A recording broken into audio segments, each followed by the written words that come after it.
Hey, this is Obelisk speaking, doing a One Piece chapter opinions and also I guess review. And we start off with the cover page, and it's a color spread, not a cover page, and it's Sea of Liberty, and we see Zoro with a is that a fox? A fox, and I can't quite see what.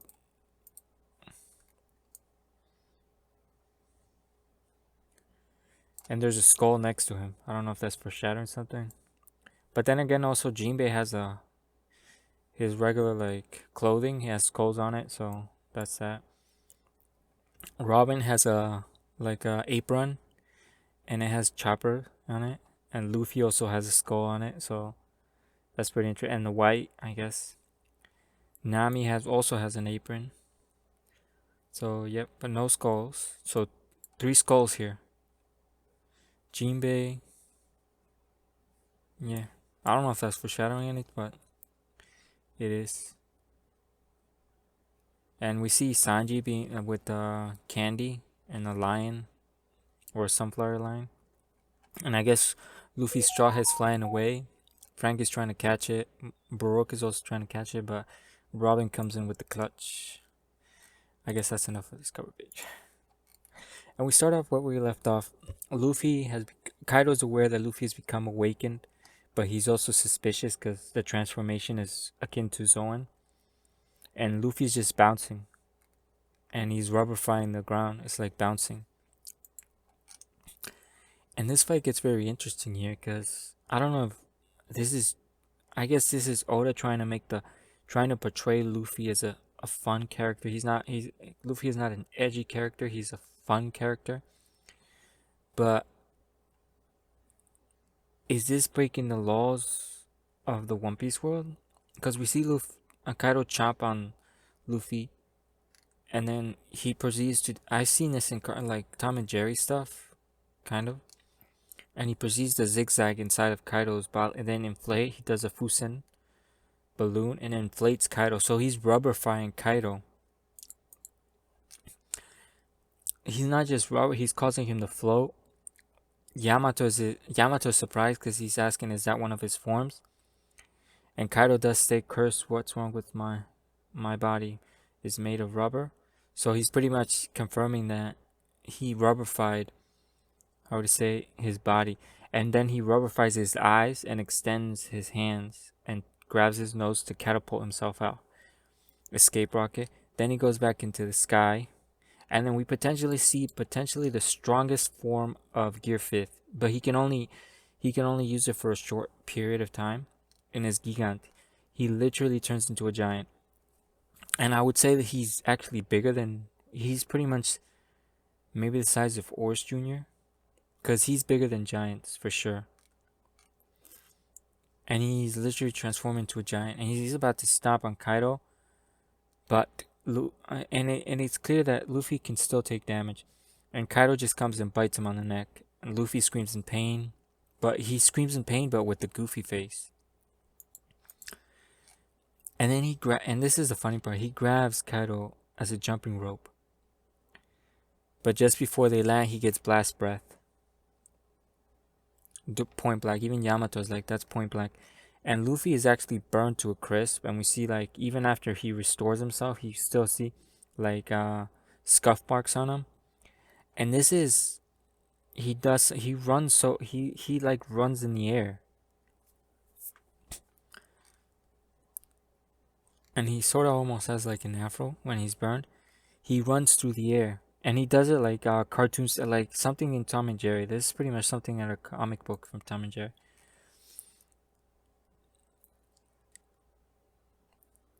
And Kaido does a Conqueror of Three Worlds, Ragnarok.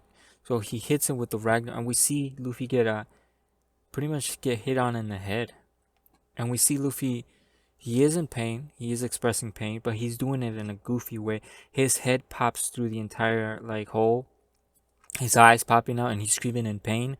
And we see like a bulge in his head. So he is getting hurt. That's the important thing here.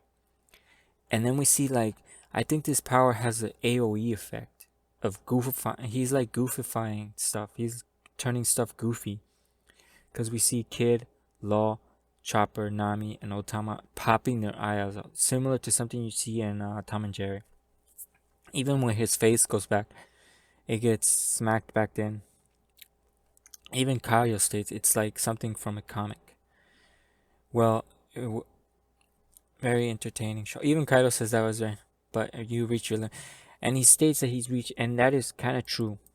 Luffy has reached a potential limit, and we see the side effects of this form. Luffy is literally aging.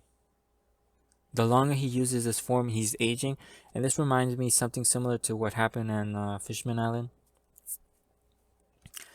when they were using the steroid drugs, but that was the side effect afterwards, not in between. So Luffy is literally aging here.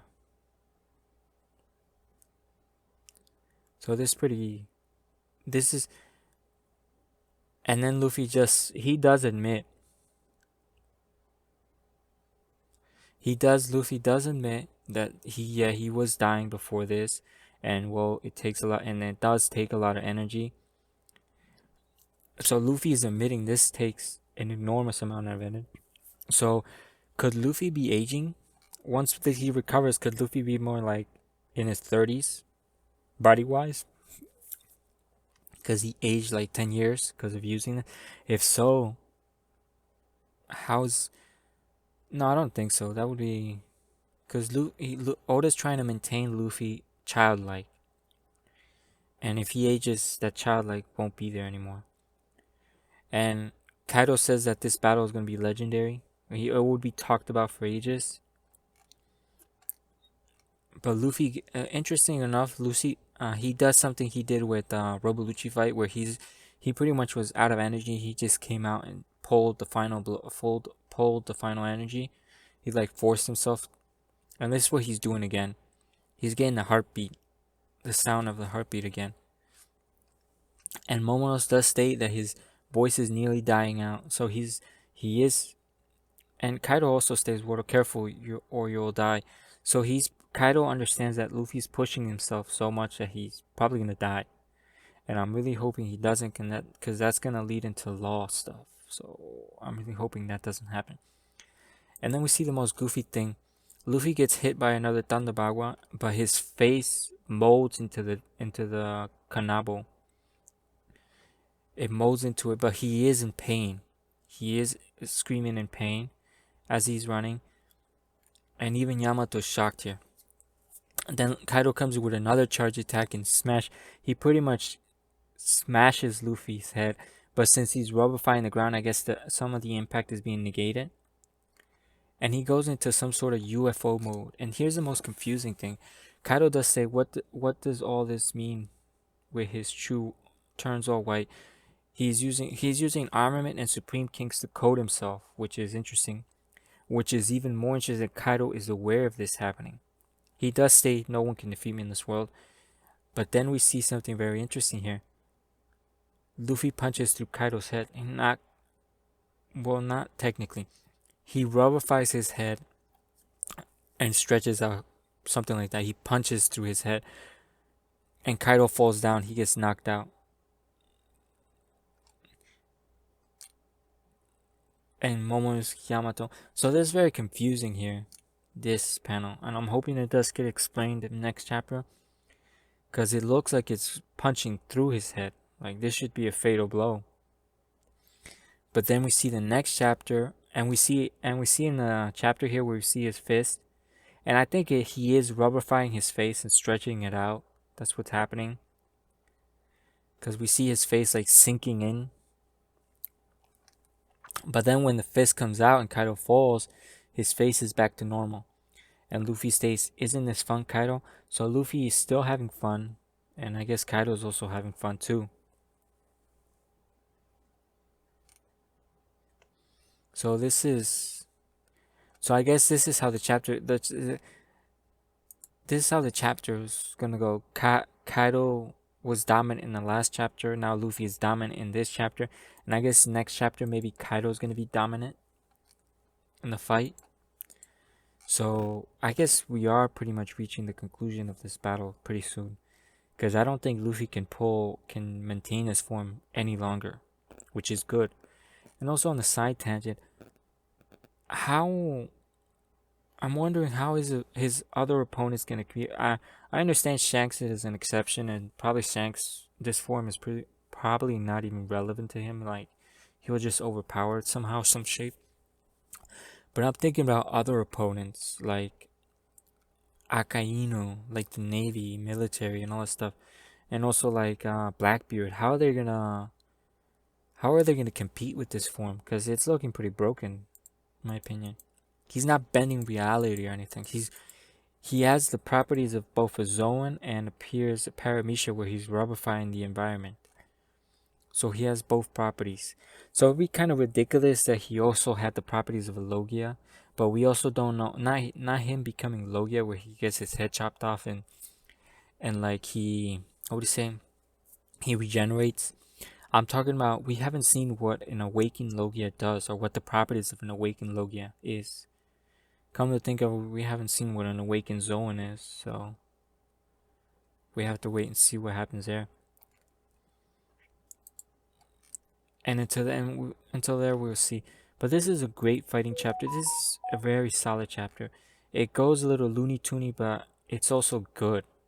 Like Oda's going his own path of power ups, and I like this path.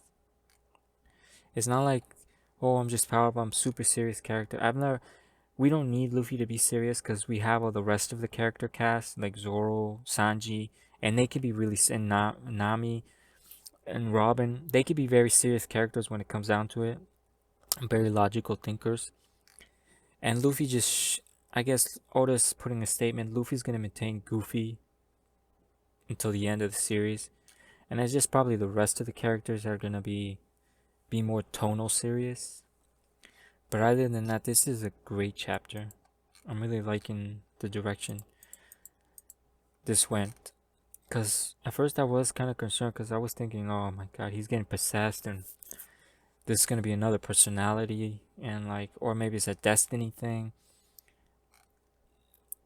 Or the other concern was he's pseudo going full on Toon Force where he's nigh unbeatable. Like, he could bend reality and everything around him. But none of this is happening. We see there's a limit to the power, and we also see potential consequences with him aging. But I don't think Oda's gonna do that. But there is gonna be consequences for this form, and we see it here. So we're gonna see how the victor comes. Oda did say he was gonna surprise us with the ending. So my hopes is Kaido still wins. My best hopes would be that it ends in a draw. Both get defeated. Like that would be the best outcome.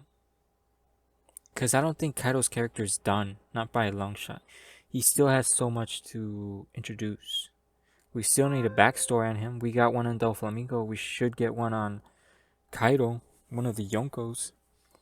So we still need a full backstory. And if I recall correctly, Doflamingo's backstory was pretty long. No, not that long, but it was pretty solid.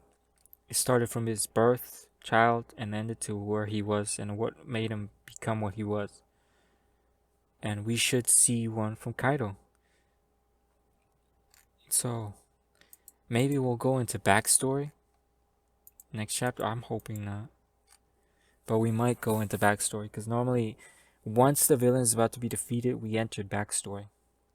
So maybe that's gonna happen soon. Anyway, thanks for watching. Peace out and have a nice day.